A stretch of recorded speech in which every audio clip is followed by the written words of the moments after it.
Hello students, welcome back to Push Classes, a competition venture of Science Commerce Academy Dharamshala. I'm your chemistry educator Payal, and today we are going to start with our next lecture of redox reaction, in which we are going to discuss about how to balance the chemical equation. Okay बेटा, तो अगर हम लोग start करते हैं, सबसे पहले अच्छा कल हमने ऑक्सीडेशन नंबर निकालना सीखा था। अभी अब हम लोग कुछ ऐसे टर्म्स होते हैं, कुछ ऐसे फ्रैक्शनल ऑक्सीडेशन नंबर्स भी होते हैं, तो देखो वो कैसे कैलकुलेट करते हैं। सी वी हैव अ C3O2, इसको ना स्ट्रक्चर से भी हम बना सकते हैं। कार्बन कार्बन कितने मैक्सिमम बॉन्ड बनाता है? 4। तो इसका C3O2 का स्ट्रक्चर है समथिंग लाइक दिस। अगर मैं ईच कार्बन में बात करूं, आप वैसे 3x वाला भी ले सकते हो। पहले देखो, ऑक्सीजन के ऊपर चार्ज रहता है -2, ऑक्सीजन के ऊपर चार्ज रहता है -2। इस कार्बन के दोनों साइड में there is no electronegativity difference, तो इसके ऊपर चार्ज आ जाएगा 0। बाकी के जो दो कार्बन हमारे पास है, इनके साथ साइड में क्या है? इलेक्ट्रोनेगेटिव एटम है। इस साइड -2 है, तो इसके ऊपर चार्ज आएगा +2। इसके ऊपर -2 है, इसके ऊपर चार्ज आएगा +2। तो कार्बन के ऊपर ओवरऑल चार्ज कितना है? +4 रहा है। कितने के ऊपर डिस्ट्रीब्यूट हो रहा है? 3 के ऊपर हो रहा है। तो हमारे पास ऑक्सीडेशन नंबर क्या आया? It is your 4/3। अब वैसे निकालेंगे, अगर हम कार्बन का निकाल रहे हैं तो क्या आ जाएगा? 3x। नेक्स्ट एलिमेंट में गए प्लस, ऑक्सीजन के ऊपर चार्ज होता है -2 मल्टीप्लाई बाय 2 इक्वल्स टू 0। तो 3x that is equals to 2 2 जा 4, इस तरफ गया प्लस का हो जाएगा। It is going to be your word 4/3। तो अगर पर्टिकुलरली मान लो रिएक्शन बना के दिया है, तो इस कार्बन का कैसे निकालेंगे? इधर इलेक्ट्रोनेगेटिविटी डिफरेंस है, जितना चार्ज है यहाँ पे नहीं है तो 0। सेम इस तरह से ना हमारे पास आता है CrO5 का। ठीक है, क्रोमियम O5 का स्ट्रक्चर कुछ ऐसा देखने को मिलता है हमें। यहाँ पे प्रेजेंट होती है पर ऑक्साइड। और बेटा मैंने आपको कल बताया था कि जो पर ऑक्साइड होती है उसके ऊपर चार्ज आता है -1। ये भी पर ऑक्साइड है, ये भी पर ऑक्साइड है, ये भी पर ऑक्साइड है। ऑक्सीजन और ऑक्सीजन जब आपस में लिंक्ड है तो उसे हम लोग क्या बोलते हैं? दैट इज कॉल्ड योर पर ऑक्साइड। ठीक है बेटा, ओके। अब सी दिस ऑक्सीजन, इसके ऊपर तो ये क्या है? नॉर्मल ऑक्सीजन है, तो चार्ज इज -2। अब you have to calculate over chromium. इसका -1 है, तो इसका क्या हो जाएगा? +1। इसका -1, इसका भी +1। Again this -1 will be +1, this -1 will be +1 and this -2 will be your +2। तो ओवरऑल कितना चार्ज हो गया? 2 + 2 2। हमारे पास टोटल चार्ज है +6। तो क्रोमियम के ऊपर जो चार्ज आता है CrO5 में, दैट इज योर वर्ड +6। और ये आपने स्ट्रक्चर से किया। तो देयर आर फ्यू, आपके पास कुछ कंपाउंड्स ऐसे हैं जिसमें कि आपको स्ट्रक्चर पता होना चाहिए, so that you can calculate their oxidation state. Okay okay. Next बेटा we have is your balancing redox reaction. यहाँ पे हमारे पास दो मेथड्स है बैलेंस करने के लिए रिडॉक्स रिएक्शन को। तो पहला मेथड जो हम पढ़ने वाले हैं that is your oxidation number method.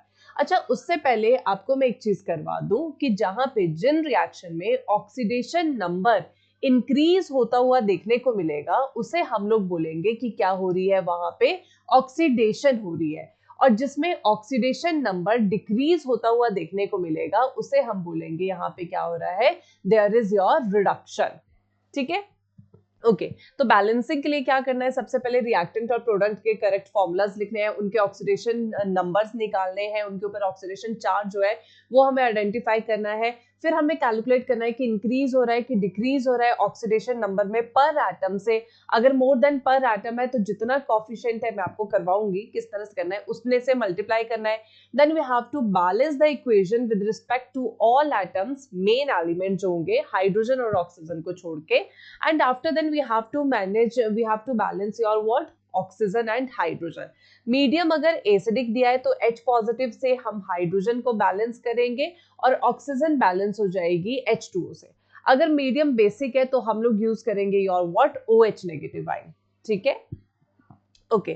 तो अब पहले तो इक्वेशन से ही शुरू करते हैं कि हम लोग इक्वेशंस लेते हैं और इक्वेशन में ट्राई करते हैं कि इक्वेशन सॉल्व करने का। ठीक है, और वहीं पे मैं आपको समझा दूंगी कि किस तरह से रिएक्शंस होते हैं हमारे पास। चलो एक इक्वेशन ले लेते हैं हम। We have is your Fe2 positive plus we have Cr2O7 2 negative.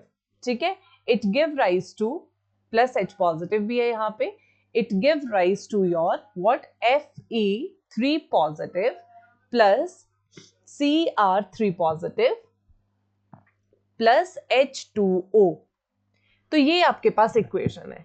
अब इससे बोला है कि बैलेंस करो इस इक्वेशन को with the help of redox method. तो इस क्रोमियम का निकाल लेते हैं हम कि इस क्रोमियम के ऊपर कौन सा चार्ज है हमारे पास Cr2O7 में। तो we have is your Cr2O7 2 negative. Chromium का निकालना है, this is 2x, next element में गए प्लस 7 2 14, माइनस का 14 इक्वल्स टू माइनस का 2, क्योंकि चार्ज क्या है -2 है। तो 2x इक्वल्स टू माइनस का 2 प्लस का 14 हो जाएगा। तो 2x इज इक्वल्स टू क्या आ गया, 2 चला गया 12, x is equals to 12 by 2, this is your 6। Okay, so this chromium has what, +6 charge. अब देखो Fe2 पॉजिटिव से जब हम रिएक्टेंट से प्रोडक्ट में जा रहे हैं तो Fe3 पॉजिटिव में जा रहे हैं। इसको हम रफ वर्क के लिए रख लेते हैं।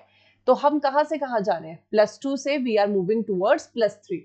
कितने इलेक्ट्रॉन का एक्सचेंज हुआ, देयर इज अ इलेक्ट्रॉन का exchange 1।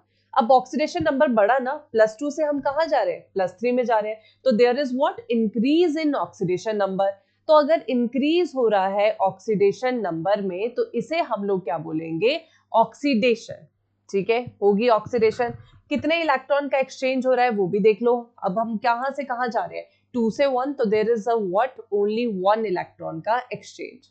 Fine, then we have is your chromium. Cr2 से हम लोग कहां जा रहे हैं, we are moving +6, we are moving from +6 से कहां जा रहे हैं, +6 से +3 की तरफ जा रहे हैं। सॉरी, क्रोमियम का है, let's just erase this. Okay, now see, हम कहां जा रहे हैं, क्रोमियम +6 से we are moving to chromium +3। ठीक है, +6 से +3 जा रहे हैं, +6 आ गया, फिर +5 आ गया, +4 आ गया, +3 आ गया।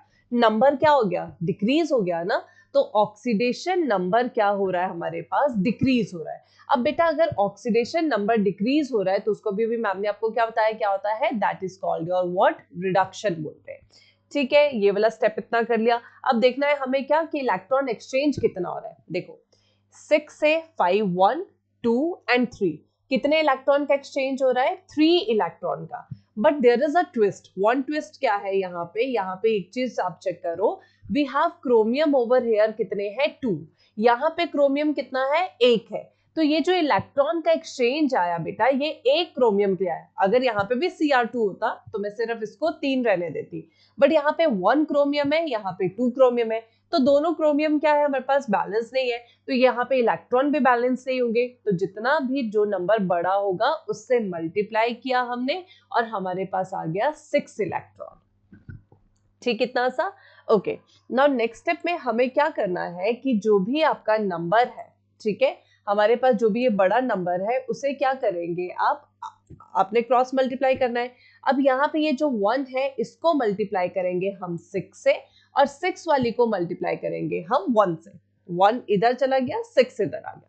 अब देखो Fe वाली टर्म को हम किससे मल्टीप्लाई कर रहे हैं, 6 से। तो यहाँ पे क्या आ गया, 6 Fe2 पॉजिटिव, प्लस यहाँ पे क्या है, Cr वाली है, Cr वाली टर्म को हम किससे मल्टीप्लाई करें, 1 से। तो ये एज इट इज रहेगा, Cr2O7 2 negative plus H positive, it give rise to, again we have Fe वाली टर्म को we are multiplying with what, 6 से। तो आ गया, क्रोमियम वाली को हम 1 से कर रहे हैं तो ये एज इट इज रहेगा, and plus we have is your water.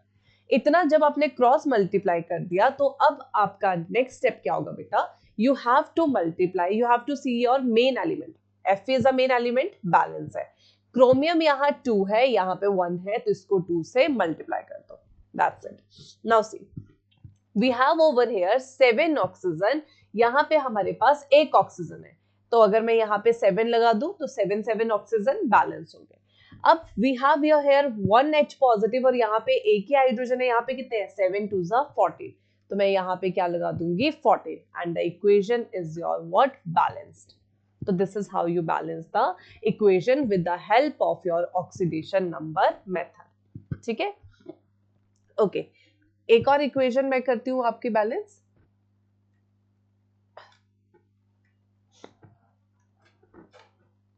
We have is your next equation. ठीक है, सेकेंड इक्वेशन लिखते हैं कोई भी, उसको बैलेंस करते हैं। Let's take another example. We have is your MnO4 negative plus Fe2 positive, it give rise to your Mn2 positive plus Fe3 positive. ठीक है, इसका कैलकुलेट करना है MnO4 नेगेटिव का हमें, तो MnO4 नेगेटिव का चार्ज निकालते हैं. O4 नेगेटिव, x प्लस 4 2 जा 8, माइनस का 8 हो जाएगा, फिर माइनस 1 आ गया, x is equals to -1 plus का 8 वी हैव इज योर 7. ठीक है, ओके, तो यहाँ पे चार्ज आ गया +7. अब यहाँ पे देखो रिडक्शन ऑक्सीडेशन ढूंढ लेते हैं हम कि किसमें रिडक्शन हो रही है, किसमें हमारे पास ऑक्सीडेशन हो रही है. अब बेटा जब आप +7 से एक जगह जा रहे हो आप किसमें, +2 में, और Fe2 पॉजिटिव में हम कहाँ जा रहे हैं, Fe3 पॉजिटिव में. 2 पॉजिटिव से हम 3 पॉजिटिव में जा रहे हैं, नंबर इंक्रीज हो रहा है, तो ये क्या हो रही है, ऑक्सीडेशन. इंक्रीज कितने का हो रहा है, 1 का हो रहा है. यहाँ पे भी एक Fe है, यहाँ पे भी एक ही Fe है, तो एक ही इलेक्ट्रॉन का क्या हो रहा है, यहाँ पे एक्सचेंज हो रहा है. दूसरा क्या है, हम +7 से कहाँ जा रहे हैं, +2 में. +7 +6 +5 +4 +3 +2, तो इलेक्ट्रॉन का एक्सचेंज कितना है, 1 2 3 4 5. कितने इलेक्ट्रॉन का एक्सचेंज आ रहा है, 5 इलेक्ट्रॉन का एक्सचेंज आ रहा है. अब नंबर डिक्रीज हो रहा है ना, +7 से +2 में आ रहे हैं, तो this is your what, reduction हो रही है. अब बेटा यहाँ पे 5 इलेक्ट्रॉन है, क्योंकि एक ही Mn है, एक ही Mn है, किसी से कोई मल्टीप्लाई नहीं करना है, तो डायरेक्ट हम क्या करेंगे बेटा, यहाँ पे लेट्स जस्ट क्रॉस मल्टीप्लाई. ठीक है, इसको हम मल्टीप्लाई कर देंगे 1 से, इसको हम मल्टीप्लाई कर देंगे 5 से. तो जो इक्वेशन हमारी Mn वाली है वो पूरी की पूरी मल्टीप्लाई हो रही है 1 से, तो let's write down MnO4 negative plus Fe वाली कितने से मल्टीप्लाई हो रही है, 5 से, तो यहाँ पे आ जाएगा 5 Fe2 positive, it give rise to Mn2 positive वाली मल्टीप्लाई हो रही है किससे, 1 से, तो 1 Mn2 पॉजिटिव प्लस Fe वाली मल्टीप्लाई हो रही है 5 से, तो 5 Fe3 positive. Now let's just balance. हाँ भाई, Fe बैलेंस है, बैलेंस है, Mn बैलेंस है, बैलेंस है, बट देयर आर 4 ऑक्सीजन और यहाँ पे क्या है, एक भी नहीं है, तो ऑक्सीजन को बैलेंस करेंगे विद वाटर. तो कितनी ऑक्सीजन चाहिए हमें, 4, तो ये आ गया 4H2. ठीक है, now there are no hydrogen, यहाँ पे कितने हैं, 4 2 जा 8 हाइड्रोजन, तो यहाँ पे ऐड कर लो 8H positive and the equation is your balanced. Okay okay, अब एक क्वेश्चन आपके लिए होमवर्क है जिसको आप घर पे ट्राई करेंगे, फिर कैसी बनती है आपके पास वो आप हमें बताएंगे. ठीक है, okay, we have another equation. Let me write down one equation for you. Okay, let's write. C zinc plus we have Zn plus HNO3. हमारे पास इक्वेशन है Zn plus your HNO3. It give rise to your ZnNO3 twice plus NO2 plus H2O. इस equation को balance करेंगे आप same जैसे ma'am ने आपको इन दोनों इक्वेशन में समझाया है. And this was your first method of balancing the redox reaction, जो हमारे पास क्या है, oxidation number method. Okay, next lecture में we are going to discuss how to balance the equation with the help of ion electron method. Okay, I hope आपको ये lecture समझ आया होगा. Thank you and please do like, share and subscribe. Thank you.